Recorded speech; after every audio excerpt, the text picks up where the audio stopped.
People send their kids to school to learn, be educated, be safe, to make the transition from childhood to adulthood.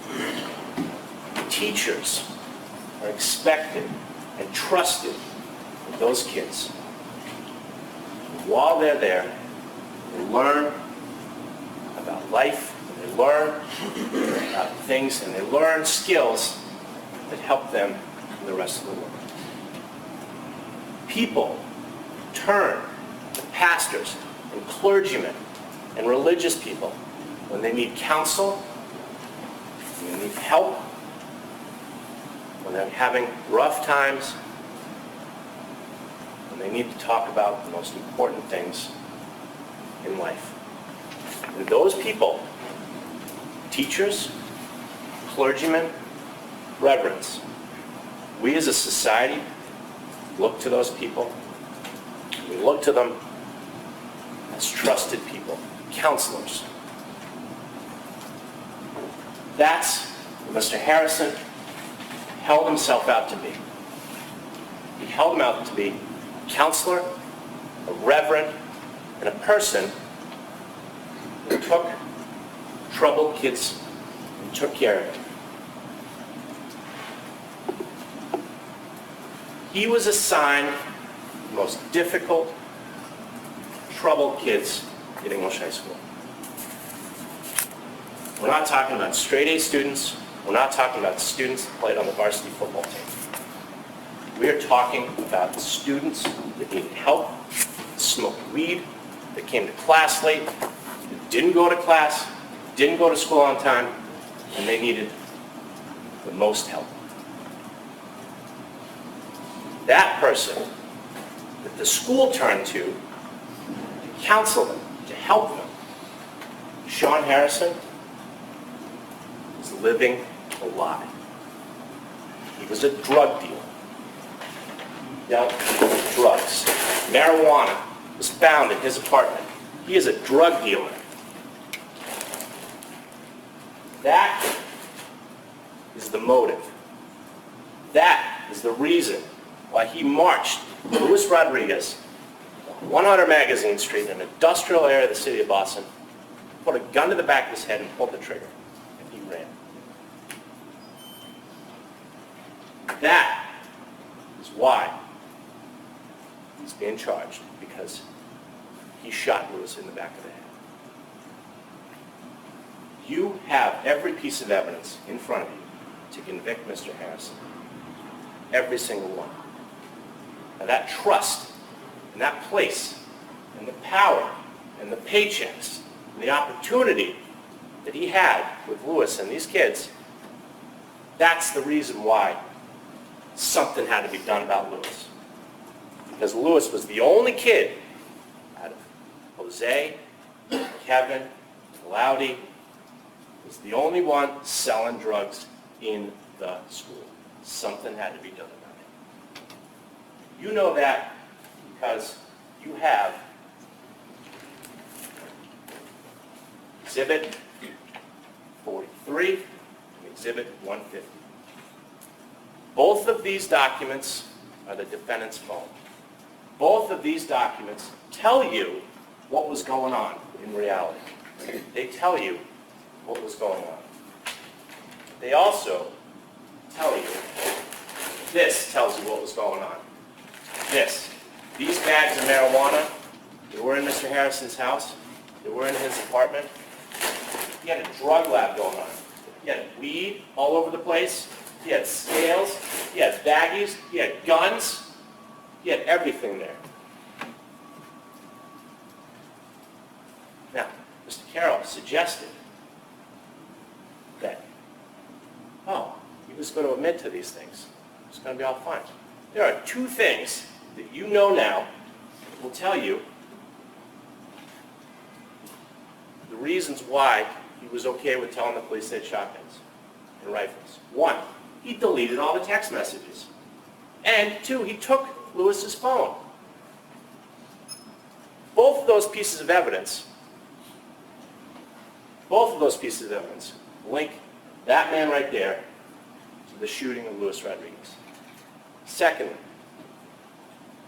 you will have in Exhibit 150, Mr.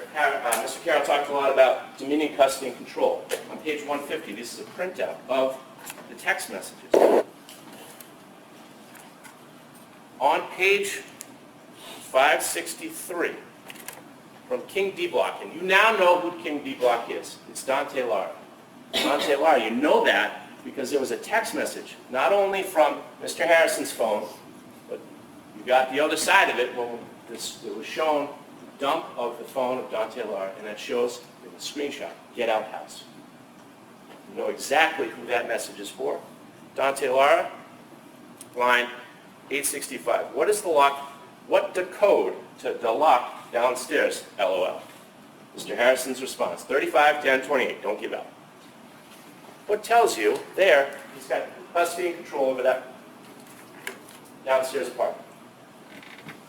That right there, there's a lock on it. Mr. Carroll suggested that that wasn't his lock. That wasn't his locker. Well, first of all, his fingerprint's in there. Second of all, there's mail in there. Third of all, there's shell casing, there's bullets. There's things in there. Everything. They're on the ammo boxes. You're going to look, you can look at the evidence. You have it in 105. You have all of the photographs from all the search warrants. You're going to see that there is a sticker from the Four Seasons, I believe it is, from the ammo shop that those bullets were bought from. Those are exactly the same as the bullets and the location of it that are found in the defendant's apartment. Everything points to one logical conclusion. Let's talk a little bit about the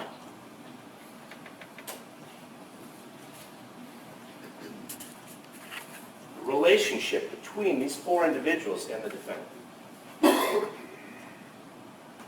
Luis, his mother's in jail. He needs somebody to look up to. Mr. Harrison was assigned to take care of him. What's the one thing that you can look at and you can see how Mr. Harrison is manipulating Luis, getting him to sell drugs? What's the first text Mr. Harrison sends to Luis? You have it in Exhibit 43. I got you. You got me. Family. And throughout this, the text message exchange, have it in evidence, the defendant was talking about loyalty. And there was a beef between the two of them because at the end of these text message exchanges, what does Harrison say? Tomorrow, all of us are going to talk. I'm giving the N-word a second chance. We're all going to make money. No F-you, fooling around among each other. Everyone got a job to do. Enough said. That was sent on the 3rd of March. This magical, mysterious dispute, this beef, it was real. It was real because Harrison's telling you that through his text messages to Luis. Every part about this is it because Harrison didn't want anybody to find out that he was using Luis to sell drugs. This text message exchange between the two of them talks about weed, talks about bags, talks about Dems, talks about dimes. You heard from Sergeant Detective Feeney what that means. This is a recipe for drug dealing. And lo and behold, what was found in the defendant's apartment? Drugs. Drugs. He didn't want to be found out. He didn't want to lose his job. He didn't want to get arrested. What did he do to manipulate and to use these keys? He used his position. 1. 2. What else did he do? Talked about loyalty. 3. What else did he do?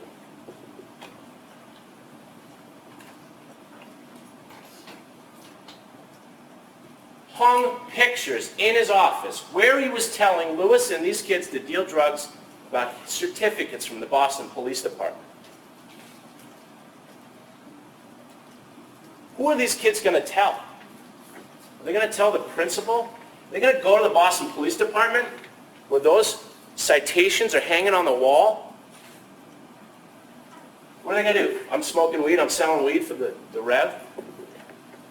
Are they going to go to the police where those things are in front of them? He's showing them that he has a special loyalty. What else did he do? He showed pictures of guns on his phone. And lo and behold, when we did a search warrant on his phone, what did we find? Guns. What else did we find? We found drugs. Pictures of drugs, pictures of guns. That corroborates what they were saying.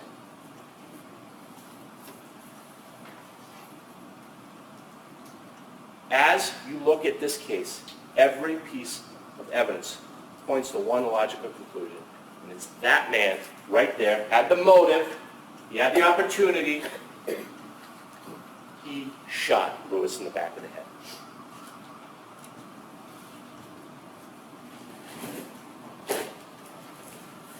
Now let's talk about the day of the shooting. What happens? He has Loudy fight Lewis in the school, and that didn't work. Now the heat is totally on. And what does he do? He sends a text message to Lewis, meet me in the McDonald's. I got you Molly and weed. That's the text message he sent to Lewis. That is where Lewis met the guy that shot him. But that's not all. You don't have to take that. You can keep going. You have Luis Rodriguez. He took the stand and he pointed at Mr. Harrison. He said, I met that man. And he walked with me. And he took my phone on some ruse about his battery was down. Why did Mr. Harrison take that phone? Because he knew that phone had incriminating evidence on it. He knew that that phone had all of those text messages in Exhibit 43. The dimes, the relationship, the talking about it. And he marches him to a cold, dark place. If you watch the video, I'm not going to play it now, but if you watch the video, you're going to see Mr. Harrison look behind him, look left, look right, and then he raises his hand up. Objection, Your Honor. And then immediately after that, Lewis falls. And that man, that coward, he left him to die on those streets. And he ran. He did everything possible to commit a murder. He shot him in the back of the head with close range so that Lewis is now 50% deaf in that ear. That bullet went through his face, lodged in his cheek, and Lewis fell down. He was left there to die. But he didn't. He popped up.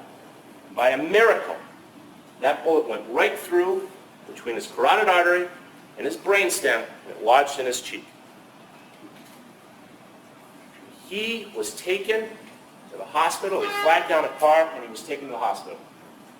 And he was in pain, and he thought he was going to die. Mr. Carroll's talking about, he didn't tell him who shot him. Do you think that was on the mind of Lewis at the time? You heard from Lewis. What did he say? Everybody that came by him, am I going to die? Am I going to die? Am I going to die? You can even almost hear it in the back of the 911 call. Am I going to die? That was what he was concentrating on. EMTs got there, they transported him, took him to the hospital, and then he told the detective, yes, Rev shot me. Who's Rev? That man right there. He shot him. Everything that Lewis said was corroborated through things that are outside of Lewis's control. The video. He said he met the guy at the Sunoco station. What do you see? Two people. You see Lewis, and then you see the other gentleman, you see them walking. You have them walking together. Lewis said he was walking behind me. What do you have from the video? You have the man walking behind me. Shooting scene itself.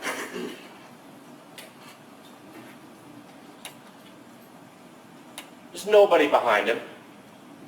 That's one of the surveillance cameras. You can see the shooting up in the upper right-hand corner. That's from the back. There's nobody around on that street. That's why he was shot there. Mr. Harrison shot him there because he knew he could run back to his house quickly. Look at the video. Does he run like a young man? Does he run like somebody? Or does he run like an older man? Labored as he's running.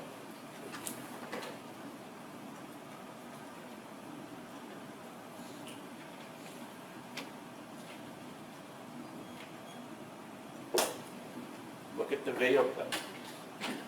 Lewis identifies the man walking behind him as Rev.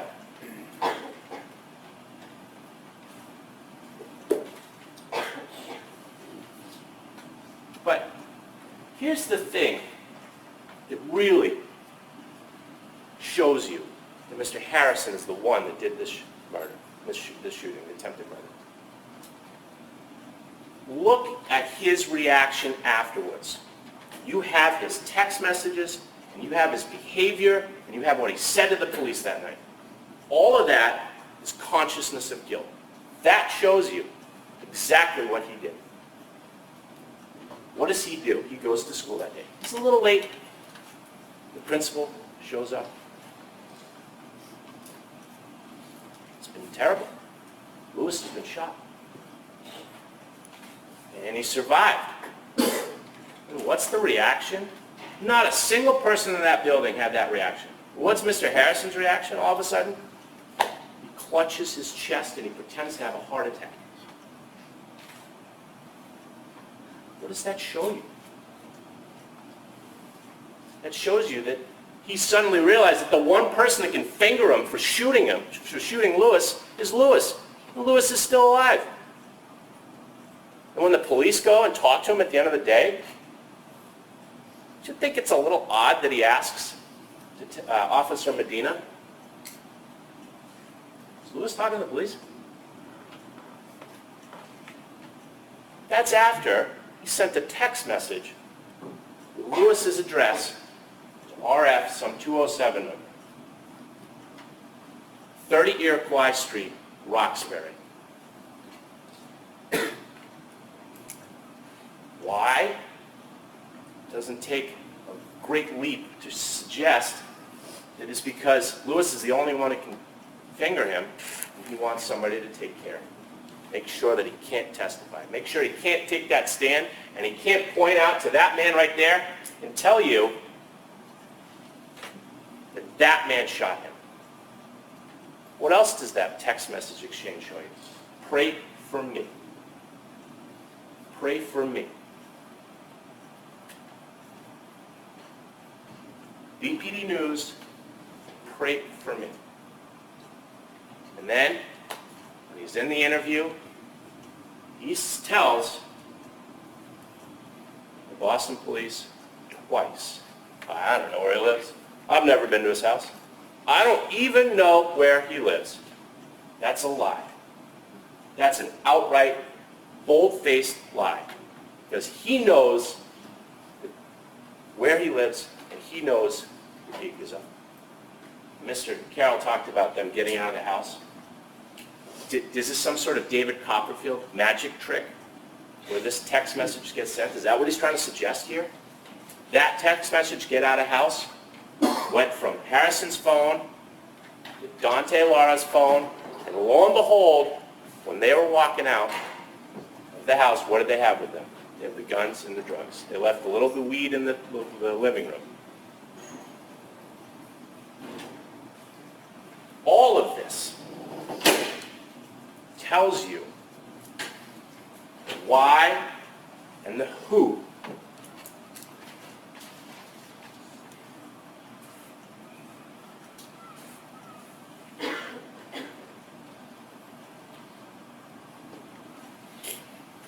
Every piece of evidence. Meet me at the McDonald's at 7. I got you Molly and weed. 4 or 5 minutes later, Lewis is lying in a pool of blood. Because that man didn't want to be found out that he's a drug dealer. You should convict him on every single count. Thank you very much.